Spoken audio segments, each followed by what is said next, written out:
Next तरह की farming के बारे में दोस्तों हम लोग बात करते हैं, वर्टिकल फार्मिंग। बात है साल 1915 की, जब एक पर्सन थे, एक प्रोफेसर थे, गिलबर्ट एलिस बेली। गिलबर्ट एलिस बेली, इन्होंने ये टर्म यूज करा वर्टिकल फार्मिंग, और इन्होंने एक किताब लिखी इसके ऊपर। लेकिन आज के समय में जिस तरीके से वर्टिकल फार्मिंग प्रैक्टिस करी जाती है ना, इसका जो मॉडर्न कंसेप्ट है, इसको प्रपोज करा था प्रोफेसर डिक्सन डेस्पोमियर ने। प्रोफेसर डिक्सन डेस्पोमियर, यानी कि ये टर्म दी वर्टिकल फार्मिंग 1915 में गिलबर्ट एलिस बेली ने। आज के समय में जिस तरीके से जो इसका जो मॉडर्न कंसेप्ट है और जैसा आज के समय में इसको इम्प्लीमेंट करा जाता है, इस फार्मिंग को प्रैक्टिस करा जाता है, इसका मॉडर्न कंसेप्ट प्रपोज करा था एक प्रोफेसर ने जिनका नाम था डिक्सन डेस्पोमियर। होता क्या है, इसका मतलब क्या होता है? It is a practice of growing crops indoors, घर के अंदर ही आपको जो है क्रॉप्स ग्रो करने हैं, on vertically stacked layers under artificial conditions of light and temperature. आपको यहां पर बेसिकली कीवर्ड जो जानना है ना, देखो इसको जानने का तरीका पता है क्या है? वर्टिकल फार्मिंग में आपको कभी कोई कंफ्यूजन नहीं आएगी। ये है वी, यानी कि वी फॉर वर्टिकल फार्मिंग। इसको कर दो आप ए, और ए से क्या बनेगा?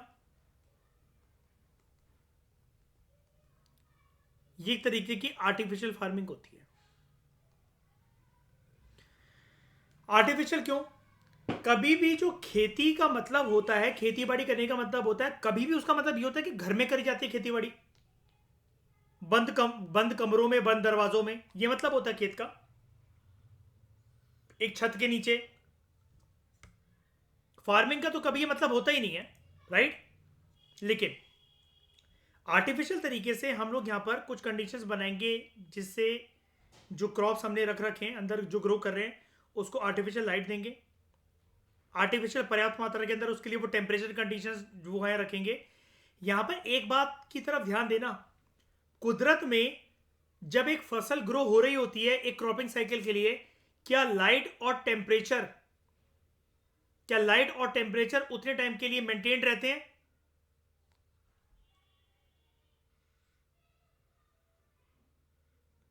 मैं मॉनसून की बात नहीं कर रहा, मैं लाइट और टेम्परेचर की बात कर रहा हूं।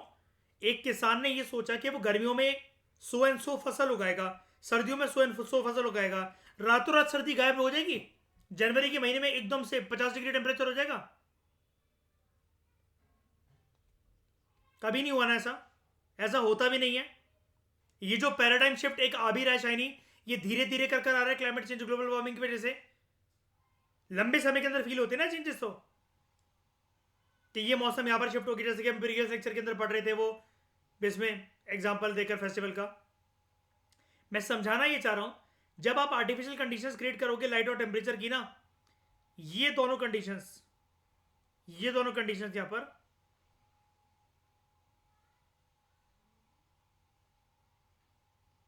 सस्टेन्ड होनी चाहिए।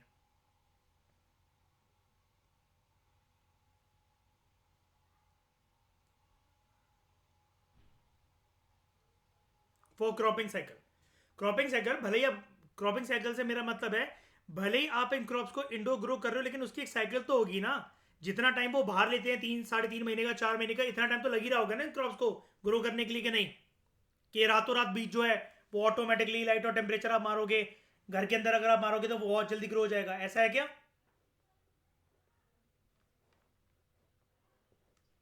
ठीक है। तो it is the practice of growing crops indoor on vertically stacked layers. आप यहां पर क्या करते हो, जैसे कि आपके घर में रैक्स होती है ना, शू रैक है या किसी भी चीज की रैक है, कोई अलमीरा है, उसके अंदर एक ढांचे बन रखे होते हैं।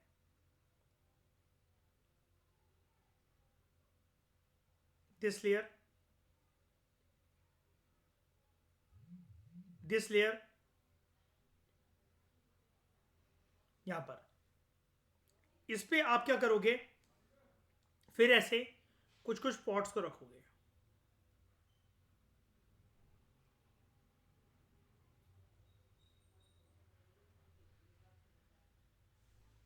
और इनमें ग्रो करोगे आप अपनी ये फसलें।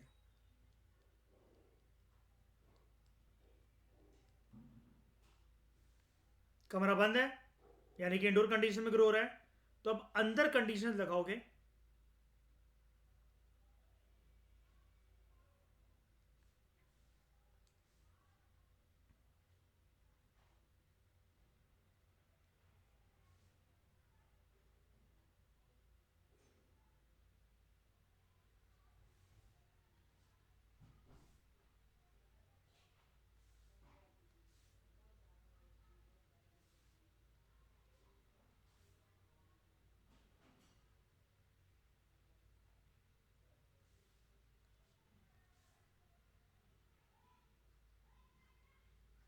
लाइट की और एक फेवरेबल अमाउंट ऑफ टेम्परेचर की। बात समझ में आई? कुछ हिंट मिली इस डायग्राम से? कुछ समझ में आया? ये कौन करता होगा? ऐसे फार्मिंग कौन करता होगा?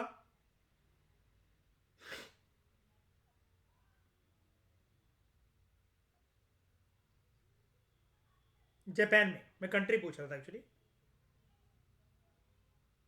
ऐसे फार्मिंग होती है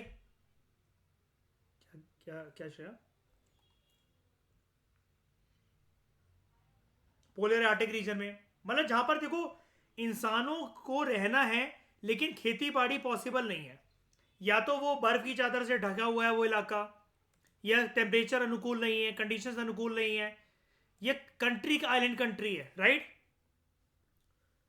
तो आप देख सकते हो उसको, इस तरह की फार्मिंग कहां सुटेबल है? Island country, island Nations,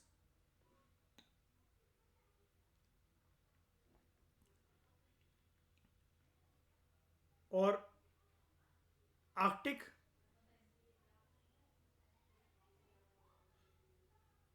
and polar regions. और इसका सबसे बड़ी एग्जांपल होता है जापान।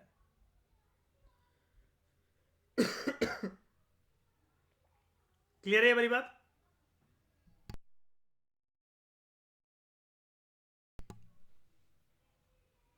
अब क्योंकि यहां पर जो क्रॉप्स हैं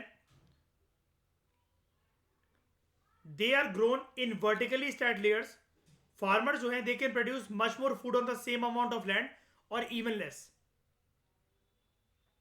सही नहीं है वाली चीज? कोई चीज बर्बाद भी नहीं हो रही है, जितनी जगह भी यूज कर रहे हो सब पे फसल उगेगी, ये गारंटी है ना? आपको यहां पर फालतू के फर्टिलाइजर मैन्योर्स वगैरह की बहुत ज्यादा उसमें आवश्यकता नहीं है। इस कटोरे में आपको पता होगा ना कि आपको कितनी चीज क्या पटकनी है और कितनी फसल मिल जाएगी आपको। और ऐसे कटोरे आपको कितने लगाने हैं, इस रैक में, इस स्टैक में कितने फिट हो सकते हैं, कितना बड़ा कमरा है, कितने गज, कितने बड़े गज का घर है आपका, है ना?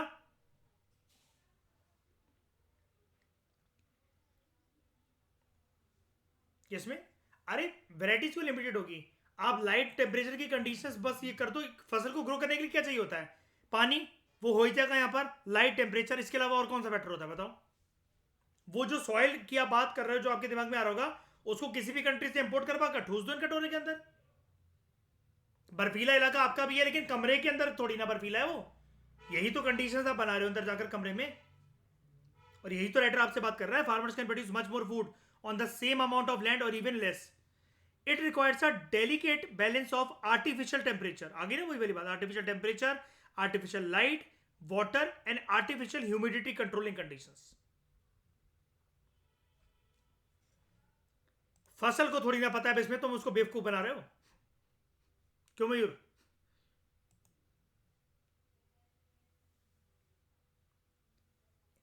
वीट क्या कहता है श्रेया? वीट कहता है मुझे 17 से 20 डिग्री तक का टेम्परेचर देखो सेल्सियस का, है ना?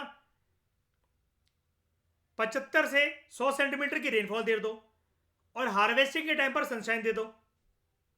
ये सारी कंडीशंस आप कमरे के अंदर एक वीट के लिए ग्रो मतलब वो क्रिएट कर रहे हो। वीट को पता है कि श्रेया पागल बना रही है, असली खेतों में लेकर नहीं गई, कमरे के अंदर प्रोड्यूस कर रही है मुझे।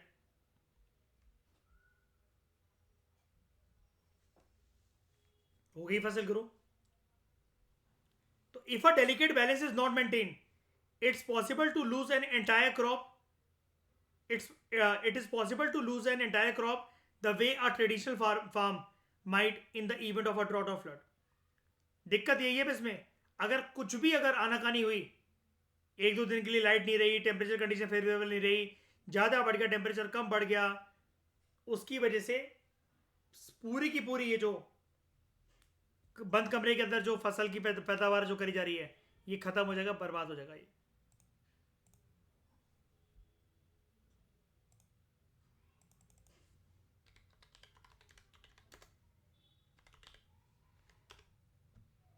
ये देखो।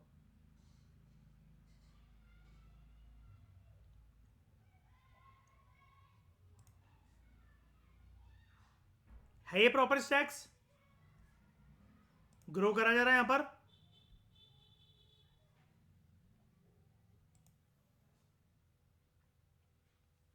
ये सूट वगैरह पहनकर यहां पर क्यों गया पर्सन?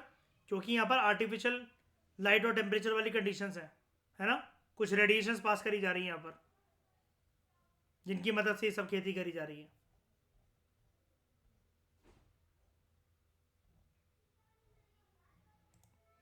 अब देखो पानी की व्यवस्था, ज़्यादा वेस्ट भी नहीं होगा पानी।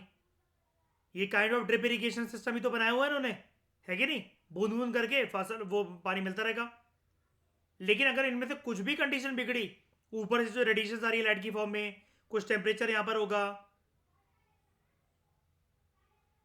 ये जो पानी है, तो ये पूरी की पूरी फसल फिर ये जो है, जो पैदावार है फसल की, वो खराब हो सकती है। लेकिन फिर भी एक पर्टिकुलर लैंड में यहाँ पर देखो, कोई भी चीज़ वेस्ट नहीं हो रही है, कोई भी चीज़ वेस्ट नहीं हो रही है। हर जगह पर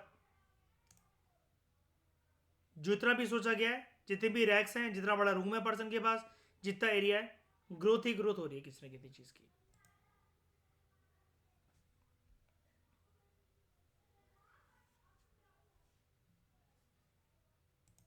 ओके। अब वर्टिकल फार्मिंग के अंदर टेक्निक्स क्या होती हैं?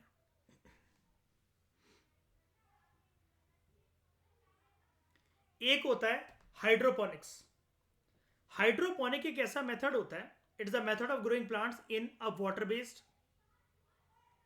Nutrient rich solution. आपने एक पानी जैसी जगह बना रखी है, एक पूल टाइप स्ट्रक्चर क्रिएट कर रखा है, और उसके अंदर न्यूट्रिएंट रिच सॉल्यूशन मिला रखा है। Basic advantage of this method is that it reduces soil related cultivation problems like soil borne insects, pest and disease, ये नहीं होते हैं इससे। आपने एक्वा सॉल्यूशन यहां पर बना रखा है बेसिकली, और उसके ऊपर प्लांट तैर रहे हैं और वो न्यूट्रिशन अपना पा रहे हैं। जैसे दिखाता हूं मैं आपको,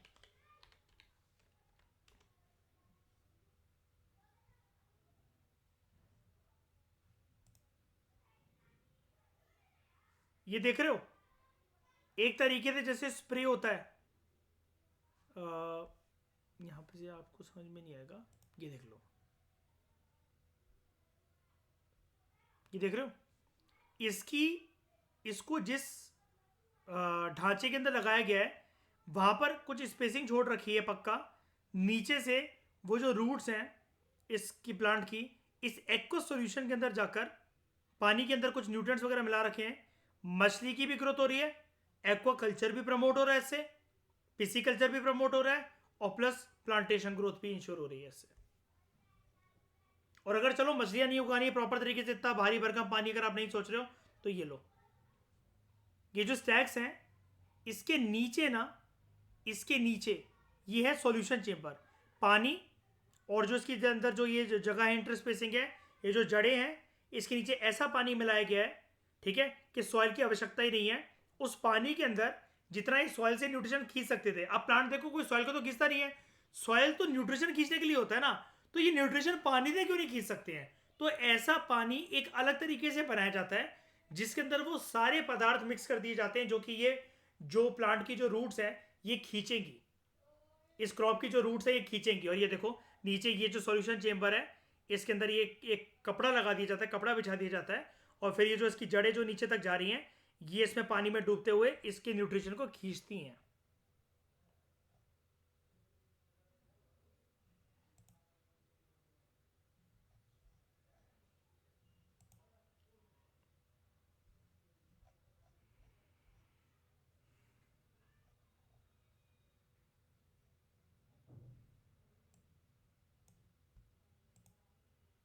यानी कि जो स्टैक्स लगा रखी हमने, इसके नीचे पक्का कुछ एक्वा सॉल्यूशन है, थोड़ा थोड़ा उस पर अंदर क्वांटिटी के अंदर पानी वगैरह अवेलेबल है, और यहाँ पर ये जो प्लांट की जड़ें, ये रूट्स वगैरह जो जा रही हैं, ये ग्रो कर रही है आराम से। क्लियर है? जिसको कहते हैं हाइड्रोपोनिक्स। क्या यहाँ पर सॉइल चाहिए? इन स्टैक्स में मैं थोड़ी थोड़ी मिट्टी भी बचाऊंगा क्या? जरूरी नहीं है। अगर काम चल सकता है, पानी के अंदर ऐसा सॉल्यूशन डालकर, अगर सच में ऐसा पानी क्रिएट हो रहा है और उस क्रॉप को ऐसे पानी में डूबे रहने की वजह से उसकी जो रूट को अगर कोई प्रॉब्लम नहीं है, सिर्फ वो न्यूट्रिशन खींच सक रहा है, खींच पा रहा है, कर दो। मिट्टी लगानी है, मिट्टी लगा दो, कोई दिक्कत नहीं है। हम तो यहाँ पर खर्चा भी बचा रहे हैं ना, क्योंकि अपना। फिर एक है aeroponics. The invention of aeroponics was motivated by NASA to find an efficient way to grow plants in space in the 1990s. Astronauts बाहर जाते हैं, ठीक है, कुछ कुछ मिशन 300, 350, 500, 550 दिन तक चलते हैं। जब वो स्पेस मिशन कर रहे होते हैं, या फिर ऊपर आपको पता ना, अलग अलग कंट्रीज के जो साइंटिस्ट जो कोलैबोरेशन में कहां पर काम करते हैं, इंटरनेशनल स्पेस स्टेशन में। तो नासा ने बेसिकली एक आइडिया दिया था कि अगर इनको कोई कुछ चीज़ है जो चाहिए खाने पीने के लिए, न्यूट्रिशियस कुछ खाना है, तो क्यों ना प्लांट की ग्रोथ जो है वो स्पेस में करी जाए, हवा में। In this plants are tied to a support and remain suspended in the air and roots are spread with a nutrient solution और मिस्ट।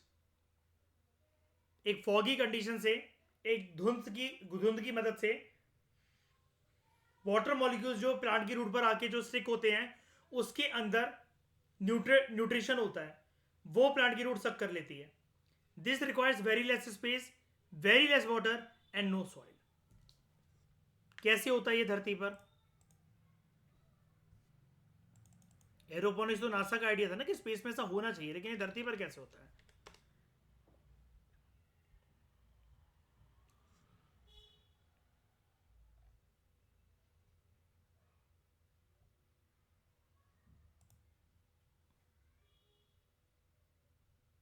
ये देखो, यहां पर ऊपर जो है वो प्लांट्स हैं, इनकी रूट से नीचे, इन पे हल्का हल्का बस स्प्रे करने की रिक्वायरमेंट होती है। उस स्प्रे करने की रिक्वायरमेंट होती है, उस स्प्रे में न्यूट्रिशन अवेलेबल होता है। जैसा कि अभी हाइड्रोपोनिक्स के अंदर वो पानी के अंदर जो था वो न्यूट्रिशन अवेलेबल था, वो सॉल्यूशन जो था एक्वा सॉल्यूशन।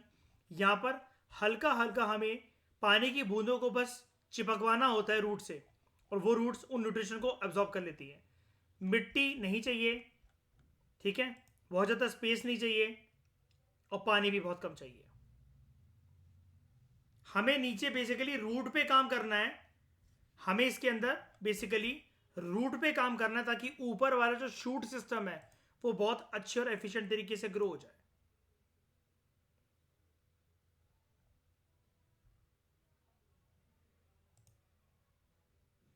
तो हम बेसिकली यहां पर इसको एयर दे रहे हैं, ठीक है, और ग्रो भी इसको ऐसे कर रहे हैं वर्टिकल तरीके से। तो ये है, तो ये वर्टिकल फार्मिंग का पार्ट ही, और इनको सबको न्यूट्रिशन भी मिल रहा है हवा हवा के माध्यम से ही।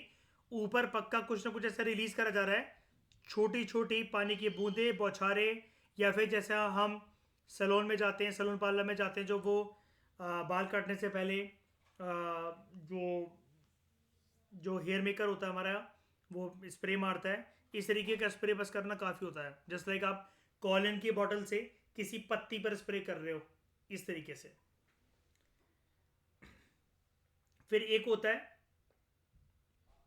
एक्वापोनिक्स। हाइड्रोपोनिक्स और इसमें फ़र्क होता है। हाइड्रोपोनिक्स के अंदर क्या था, आप एक चेम्बर के अंदर सॉल्यूशन को, पानी के सॉल्यूशन को जिसके अंदर न्यूट्रिशन था, उसको मिक्स कर दे रहे थे, और प्लांट की रूट्स फिर उसको ऑब्जॉर्व कर ले रही थी। एक्वापोनिक्स क्या है, जहां पर जो मैंने आपको मछली वाली इमेज जो दिखाई थी ना, वो प्रॉपर तरीके से एक्वापोनिक्स था। अभी फिर से दिखाता हूँ, रुक जाओ। The term aquaponics is coined by combining two words, aquaculture which refers to fish farming, and hydroponics, यानी कि इसको खींचा जा रहा है, यहां पर लाया जा रहा है, और इसके अंदर एक चीज और मिलाई जा रही है, और वो है aquaculture. The technique of growing plants without soil to create symbiotic relationship between plants and fish. Proper तरीके से मैंने आपको ये दिखाया था, प्लांट्स और फिश का सिम्बायोटिक रिलेशनशिप।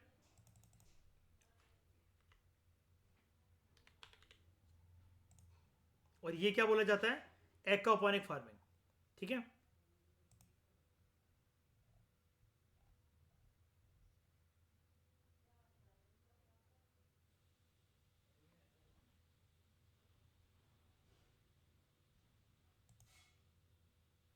आप इसको देख सकते हो, इसको इमेजिन कर सकते हो। ये देखो, इमेजिन का मतलब ये है, ये आपके सामने ऊपर ये प्लांट्स ग्रो करे जा रहे हैं, नीचे ये भी एक बहुत अच्छा मतलब न्यूट्रिशन सॉल्यूशन वाला पानी है। अगर मछलियाँ यहाँ पर रखी जाएंगी जल्दी बड़ी होंगी, वो उनके अंदर मांस ज़्यादा होगा, उनके अंदर प्रोटीन ज़्यादा होगा, अच्छी क्वालिटी की मछलियाँ होंगी वो। The symbiosis is achieved as a nutrient rich waste from fish tanks. The symbiosis is achieved as nutrient rich waste from fish tanks, serves as fertigate to hydroponic production beds. मतलब fish का जो waste generate जो होता है ना, उसको भी हम लोग ये जो प्लांट का जो एक्वा सॉल्यूशन होता है उसके अंदर हम ये मिला देते हैं, नीचे जो बेसमेंट जो लगा रहता है। जस्ट लाइक जैसे कि हम नॉर्मल खेतों में काउडंग काउ यूरिन को यूज कर रहे थे, यहाँ पर हम लोग फिश वेस्ट को यूज करते हैं। और उसको क्या बोला जाता है, जब ये फिश वेस्ट जो है वो यूज होता है एज न्यूट्रिएंट रिच वेस्ट, ठीक है, और वो जाकर इस एक्वा सॉल्यूशन का जो पार्ट बनता है नीचे बिछाया जाता है, उसको कहा जाता है फर्टिगेट। अब फर्टिगेट क्यों, फर्टिलिटी से वर्ड ये रिलेटेड है, ठीक है, फर्टिलिटी के साथ ये वाला वर्ड रिलेटेड है। यहां पर देखो,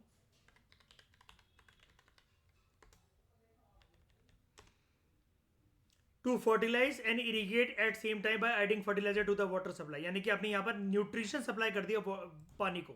कैसे, ये वाला जो पानी है या मतलब कोई सा भी जो पानी है वो अपने नीचे बेस पर बिछा रखा है, ठीक है। इसके अंदर भी ऑलमोस्ट आपको मतलब कोई भी मतलब वो नहीं चाहिए, मिट्टी वगैरह नहीं चाहिए। एडवांटेजेस क्या है वर्टिकल फार्मिंग के, it uses less water and less space. Vertical farm जो है they can produce all sorts of crops round the year with little dependence on weather or climate. Indoor farming does not allow access to wildlife, eliminating the conflict between farmers and native species। जैसे मैंने आपको बताया था ना, खेतों पे कभी कभार नीलगाय का अटैक हो जाता है, पूरी की पूरी फसलें बर्बाद कर देती है वो। यहाँ पर ऐसा कुछ भी नहीं है। It doesn't expose farmers to hazards and diseases such as malaria, poisonous chemicals and other life threatening challenges। यानी कि ये वाली जो चैलेंजेस की बात हो रही है ना, hazards and diseases की, ये क्रॉप्स के लिए नहीं, फार्मर के खुद के लिए बात हो रही है कि इसका जीवन भी खतरे में नहीं है। It prevents hazardous chemical runoff which helps in preventing environmental pollution and related human health hazards. It allows farming in desert areas, solving the problem of food shortages there। ये तो कहीं पर भी हो सकता है ना, बंद कमरे के अंदर आपको कंडीशन क्रिएट करनी है, क्या फर्क पड़ता है, आप बर्फीले इलाके के अंदर हो, सूखे इलाके के अंदर हो, गीले इलाके के अंदर हो, बारिश बहुत ज़्यादा हो रही है, नमी बहुत ज़्यादा है, बारिश नहीं होती है, रेगिस्तानी इलाका है, ठंडा इलाका है, पहाड़ी इलाका है, बर्फीला इलाका है, -डिग्री टेम्परेचर वाला इलाका है, 50 डिग्री टेम्परेचर का इलाका, कहीं पर भी यूज़ कर जा सकता है। यानी कि आज श्रेया हमें शाइनी क्या सॉल्यूशन एक मिल गया कि कहीं पर भी अगर हमें खेती बाड़ी को लिखना है कि यहाँ पर लोगों के लिए पॉवर्टी होती है, गरीबी होती है, इस देश में, उस देश में, इस रीजन में लोगों के पास खाने का साधन नहीं है, या फिर जैसे श्रेया हम जो फैक्ट पढ़ रहे थे 30 मिलियन हेक्टर्स वाला जो पॉइंट है, कितनी ज़मीन जो है वो अवेलेबल नहीं है, अगर पूरी तरीके से वो इरिगेट करी भी जाए, तो एक बेस्ट इमर्जिंग सॉल्यूशन इंडिया के लिए क्या बनाया जा सकता है, क्या करा जाए, वर्टिकल फार्मिंग प्रमोट करो। और ये वन टाइम इन्वेस्टमेंट होगी कि नहीं होगी। देखो, ये सब कंडीशंस क्रिएट करने के लिए शायद देखो पैसा तो चाहिए मयूर, बिना पैसे के तो नहीं हो सकता, पैसा अच्छा खासा चाहिए, बिजली वगैरह रज रज के ठुकेगी यहाँ पर, क्यों मयूर, है ना। लेकिन अच्छी बात यह है किसी भी कंडीशन के अंदर ये करा जा सकता है प्रैक्टिस। अब इसके लिए हम क्या कह सकते हैं, सरकार सपोर्ट दे। अब सरकार जितना पैसा श्रेया सब्सिडी में वेस्ट कर रही है फालतू की फर्टिलाइजर वगैरह, जिसकी वजह से एक टाइम के बाद जो जमीन है, देश की धरती है, उसकी जो मिट्टी है वो अनउपजाऊ होती चली जा रही है, उसको मयूर कुछ सालों के लिए छोड़ दिया जाए और वो दोबारा नेचुरल तरीके से रिजुविनेट हो जाए 30 से 40 सालों में, तब तक ये वाली चीज अडॉप्ट करी जा सकती है। वाटर टेबल भी से सब कुछ चीजें सही हो जाएंगी इससे। बस यही है, इंडिया पहले बच्चे पैदा करना तो बंद करे इतने। तो it allows farming in the desert area, solving the problem of food shortages there. It eliminates the need for chemical pesticides as farming is done in a controlled environment which keeps out pests naturally. ठीक है, तो इस discussion में दोस्तों फिलहाल इतना ही. Thank you very much for discussion. Comprehensive तरीके से मैंने आपको ये वाली बात भी बता दी वर्टिकल फार्मिंग क्या होता है. अब हम नेक्स्ट लेक्चर के अंदर करेंगे integrated agriculture. Thank you very much.